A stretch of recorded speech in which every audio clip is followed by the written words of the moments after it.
আমি জানিব খুজিছোঁ আমাৰ কৃষ্ণগুৰু সেৱাশ্ৰমৰ একান্ত ভকত গুৰুজনাৰ একান্ত ভকত কৃষ্ণগুৰু সেৱাশ্ৰমৰ বহুবিলাক কামৰ লগত এই সময়ত গভীৰভাৱে জড়িত আমি সকলোৱে পৰিচিত গোটেই কৃষ্ণগুৰু ভকতে জানে BNC শইকীয়া প্ৰভু। আমি আপোনাক জানিব খুজিছোঁ যে এই যে সংগঠিত হ'ল ভকতসকল ভকতৰ সংঘ সদানন্দ গুৰুজনাই কৈজা শংকৰ গুৰুজনাই মাধৱ গুৰুজনাই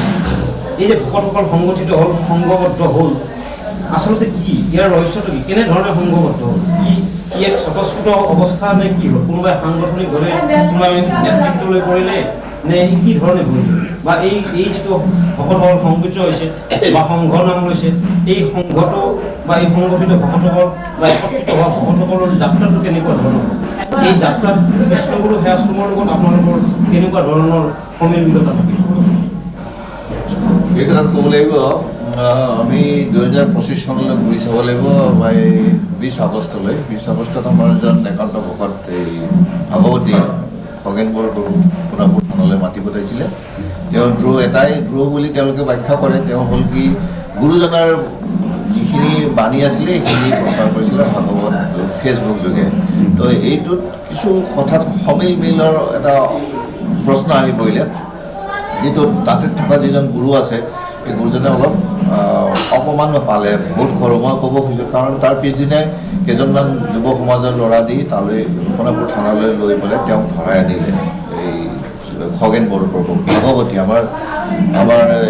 চবেই জানে খগেন বৰপ্ৰভু তেওঁৰ ভাগৱত ফেচবুক যোগে প্ৰচাৰো হৈ থাকে তো আমি কথাটো অত্যন্ত দুখ পালোঁ যে ভাগৱতী এজনক এনেকুৱা যদি কৰে আমাৰ মানে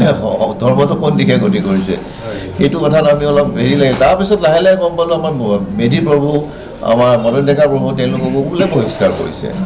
কথাটো অলপ বেয়া লাগিল তেতিয়া আমি আলোচনা কৰিলোঁ সাংগঠনিক ছাইডটোৱে কৈছোঁ মই বেছিকেলি তো মই 4-5জন আমাৰ জ্যেষ্ঠ ব্যক্তিৰ লগত আলোচনা কৰিলোঁ মোৰ এজন সমবয়সী এজন ভকতৰ লগতো পাতি তেওঁলোকে ক'লে আমি সংঘবদ্ধ হওঁ এক জেগাত প্লেটফৰ্ম এটা বনাওঁ আমি অমুকত লগ হওঁ তমুক এনেকৈ আমি কথাবিলাক পতাৰ পিছত 22 আগষ্টৰ দিন আমি এজন জ্যেষ্ঠ ভকতৰ ঘৰত আমি কেইজনমান লগ হ'লোঁ সেইদিনাখন আমি সিদ্ধান্ত কৰিলোঁ যে আমি এটা সমাজ বা এটা প্লেটফৰ্ম এটা বনাম য'ত আমি পুৰণা ভকতখিনি যিখিনি আছোঁ প্ৰভুৰ এইখিনি একান্তভাৱে ফ'ল' কৰোঁ মানে মানি চলোঁ সেইখিনি ভকত আমি একগোট হওঁ এটা প্লেটফৰ্মত তাতে আমি প্ৰভুৰ কথাখিনিয়ে প্ৰচাৰ কৰিম আৰু শুনিম ভাগৱত শুনিম এক নাম গাম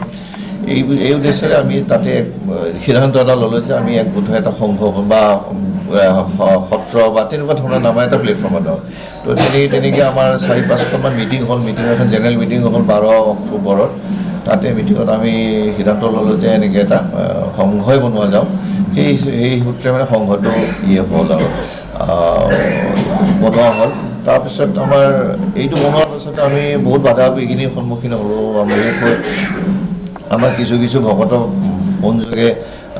কোনো ব্যক্তিয়ে অলপ হেৰি কৰিলে অলপ ভয় দেখুৱালে থ্ৰেটনিঙো দিলে যে এইটো কেলৈ কৰিছে এইটো কৰিব নালাগে এইটো বেয়া কথা আছে কথা বুলি কৈছে তেতিয়া আমি তেওঁলোকক এইটোৱে ক'ব খুজিছোঁ যে আমি সত্যত আছোঁ সত্যৰ ফলোৱাৰ আমি সত্যত চলিছোঁ সত্যতা সত্য